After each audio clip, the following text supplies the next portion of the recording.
Hello, good morning class seventh. Hope you doing well. Last session में हमने काफ़ी सारी चीज़ें डिस्कस की थी। वुमेन्स का इक्वलिटी के ऊपर डिस्कस किए थे, इक्वलिटीज़ के ऊपर वर्क किया था, गवर्नमेंट क्या है उसके ऊपर बात किया था, कैसे अनटचेबिलिटी एक बहुत बड़ी प्रॉब्लम्स हो गई है सोसाइटीज़ में, जो वुमेन्स को लेकर बड़ी समस्या का रूप ले चुकी है। तो आज हम डिस्कस करने वाले हैं अपना चैप्टर 4 की elements of a democratic government. ध्यान रखिएगा, ये चैप्टर का नाम है। चैप्टर का नाम क्या है आप जानते हैं? की elements of a democratic governments. ठीक है, equality and justice, equality and justice, equality and justice होना चाहिए। देखिए, सबसे पहली चीज है एक डेमोक्रेटिक गवर्नमेंट्स में क्या होना चाहिए। डेमोक्रेटिक गवर्नमेंट में क्या क्या जरूरी? इक्वलिटी और जस्टिस होना बहुत जरूरी है। इक्वलिटी और जस्टिस होना जरूरी है कि जैसे कि डेमोक्रेटिक गवर्नमेंट्स की यदि बात की जाए तो क्या होता है? डेमोक्रेटिक का हिंदी में मतलब क्या होता है? लोकतंत्र, लोकतंत्र। ठीक है, लोकतंत्र। अब क्या है कि जनरली क्या होता है कि अनटचेबिलिटी की समस्या बहुत ज़्यादा हर जगह रहती है। पहले होती थी बहुत सारी जगह, जैसे साउथ अफ्रीका की बात करें तो साउथ अफ्रीका में नेल्सन मंडेला ने 28 साल विरोध किया, 28 ईयर, 28 साल जेल में रहे, 28 ईयर जेल में रहे। उसके बाद ये अनटचेबिलिटी, जिसको अपार्थेड की प्रॉब्लम बोलते हैं, अपार्थेड की एक प्रॉब्लम थी, वो फाइनली उनकी सॉल्व हुई। तो क्या होता है कि जस्टिस हमको कैसे मिलता है कि जब हम इक्वली ट्रीट करें। जैसे हम इंडिया में रह रहे हैं, इंडिया में आप अपने स्कूल में यदि पढ़ रहे हो या कॉलेज में पढ़ रहे हो या जो भी इंस्टीट्यूट में किसी भी एग्जाम की तैयारी कर रहे हो, आप जो भी कर रहे हो, यदि आपको इक्वली ट्रीट नहीं किया जाएगा, so you will be in problem, you will be in great problem. So therefore this is responsibility of the government to give you the equal justice। आपको equal justice देना बहुत जरूरी है, क्योंकि जब equality आएगी, याद रखिएगा, जब ये वर्ड आएगा, कौन सा word? When we treated equally, जब treated equally होंगे जब ही तो हम justice को अचीव कर पाएंगे ना। यदि जस्टिस हमको चाहिए, मान के चलो हम डेमोक्रेसी में रहते हैं, हमारे चैप्टर का नाम है की elements of a democratic government. यदि हम इक्वली ट्रीट नहीं होंगे तो हमें जस्टिस नहीं मिल पाएगा, जस्टिस अचीव नहीं कर पाएंगे। और गवर्नमेंट को चाहिए कि जैसे लास्ट सेशन में हमने डिस्कस किया कि गवर्नमेंट को गर्ल्स के लिए इक्वली ट्रीटेबल कुछ बनाना चाहिए, जिससे उनको स्पेशल प्रोविज़न मिल सके, स्पेशल प्रोविज़न मिल सके। Government should provide special provision to girls. ठीक है, स्पेशल प्रोविजंस उनको प्रोवाइड करना चाहिए, जिससे कि उनको इक्वल राइट्स मिल सके और वो इक्वली पार्टिसिपेट कर सके अपने राइट्स को आगे बढ़ाने के लिए। तो दिस शुड बी देयर। फिर उसके बाद क्या होता है ना, एक बहुत अच्छी चीज़ डिस्कस करने वाला हूँ मैं आपसे, ध्यान से सुनिएगा।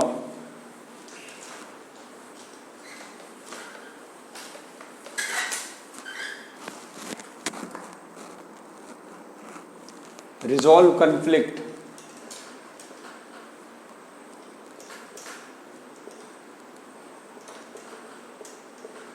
ये आपके चैप्टर में है। कन्फ्लिक्ट कैसे बनता है? वायलेंस बन जाता है वो।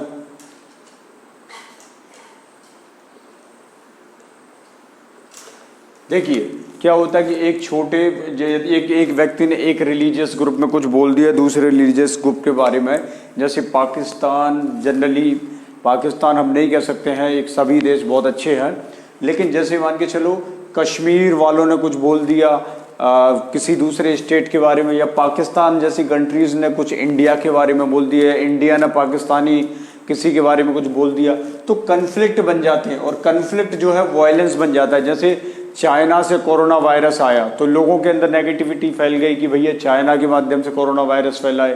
तो ये जो कन्फ्लिक्ट बन गया, ये कन्फ्लिक्ट जो है वायलेंस होता है। इसलिए बॉर्डर पे आप देखते हो कि बहुत सारी प्रॉब्लम्स क्रिएट होती हैं उन लोगों के बीच में। इसलिए कन्फ्लिक्ट को resolve, need to resolve conflict, ये आपके चैप्टर में है, नीड टू रिजॉल्व कन्फ्लिक्ट, इसको ध्यान रखिएगा, need to resolve conflict. Conflict violence को पास करना बहुत जरूरी। जैसे रिलीजियस ग्रुप होते हैं, जैसे रिलीजियस ग्रुप होते हैं, जैसे कई बार आपने देखा होगा कि हिंदू, मुस्लिम में डिस्प्यूट होते रहते हैं। डिस्प्यूट होते रहते हैं, आपने देखा होगा डिस्प्यूट होते रहते हैं। डिस्प्यूट के मुद्दे कौन से, जैसे राम जन्मभूमि का डिस्प्यूट आपने सुना होगा, कई बार सुना होगा आपने, ठीक है। रिलीजियस डिस्प्यूट होते हैं, जैसे राम जन्मभूमि पे वो बोल रहे थे कि नहीं भैया मस्जिद बनाएंगे, वो बोल रहे थे नहीं मस्जिद नहीं मंदिर बनाएंगे। फाइनली मामला सुप्रीम कोर्ट में गया और सुप्रीम कोर्ट ने उस कन्फ्लिक्ट को रिजॉल्व कर दिया। तो सुप्रीम कोर्ट ने उसका डिसीजन दिया। सुप्रीम कोर्ट में डिसीजन नहीं होता, सुप्रीम कोर्ट यदि देश की नहीं होती तो वायलेंस हो जाता, लोगों के बीच में झगड़ा हो जाता। तो ये रिलीजियस लेवल पे भी कन्फ्लिक्ट अराइज हो जाते हैं, कई बार ऐसा भी होता है। तो देखिए आप डेमोक्रेसी में हो, डेमोक्रेसी में आपको राइट्स क्या मिली हुए हैं वो आपको थोड़ा सा समझना है। ये कन्फ्लिक्ट रिजॉल्व, कन्फ्लिक्ट याद करो कि कन्फ्लिक्ट से वायलेंस भी बन जाता है। जैसे आपकी क्लास में एक बच्चे ने आपसे कुछ बोल दिया, आपने फिर उससे कुछ बोल दिया, बोलते बोलते क्या हुआ, झगड़ा हो गया, झगड़ा हुआ, माता पिता आ गए, बहुत सारी प्रॉब्लम, दुनिया भर की चीज़ें। तो ये सारी चीज़ें जो है कन्फ्लिक्ट नहीं होना चाहिए, कन्फ्लिक्ट को हमेशा सॉल्व करना चाहिए। और एक अच्छा एग्जाम्पल देता हूँ, जैसे कि एग्जाम्पल बहुत शानदार रहेगा।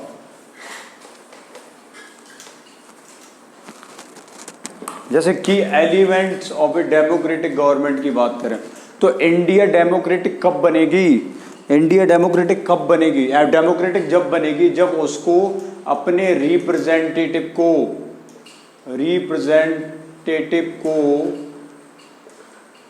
चूज करने का राइट मिलेगा, अपनी खुद की सरकार बनाने का राइट मिलेगा। ऑन गवर्नमेंट, याद रखना ये ऑन गवर्नमेंट। और वो कैसे पॉसिबल है, इलेक्शंस के माध्यम से। इलेक्शंस के माध्यम से वो पॉसिबल है। जब अपनी कोई सरकार बनाएगा तभी तो उसको डेमोक्रेटिक गवर्नमेंट कहेंगे। की एलिमेंट्स क्या है भाई, डेमोक्रेटिक गवर्नमेंट क्या है। डेमोक्रेटिक का गवर्नमेंट का मतलब यह है कि हम अपनी लोकतंत्र का मतलब क्या होता है, लोकतंत्र हिंदी में बोलते हैं, इंग्लिश में बोलते हैं डेमोक्रेसी। तो लोकतंत्र से मतलब क्या समझ रहे हैं आप, लोगों का तंत्र, लोगों का शासन। लोगों का शासन क्या कब होगा, जब हम अपनी सरकार बनाएंगे। जैसे नरेंद्र मोदी जी को हमने जिताया तो बीजेपी की सरकार बनी, बीजेपी की सरकार बनी तो आज जनता के हित में बीजेपी सरकार काम कर रही है। तो लोकतंत्र का मतलब ये होता है। तो जब हम हर 5 साल में इलेक्शन करेंगे, हर 5 ईयर में इलेक्शन, हर 5 ईयर में इलेक्शन होंगे तो क्या होगा कि एक जनता का प्रतिनिधि चुनकर आएगा, और जनता का प्रतिनिधि जब चुनकर आएगा तो वो देश के हित में कोई बेटर काम करेगा, जिससे हमारे देश का क्या होगा, वेलफेयर होगा, जिससे हमारा देश एक डेवलप्ड कंट्री बनने के चांसेस बढ़ जाते हैं। अभी हम डेवलपिंग स्टेज पर चल रहे हैं। तो ये सारी चीज़ें हैं जो कि आपकी बहुत इंपॉर्टेंट है आपके एग्ज़ाम के पॉइंट ऑफ व्यू से, जो कि आपको जानना बहुत ज़रूरी है।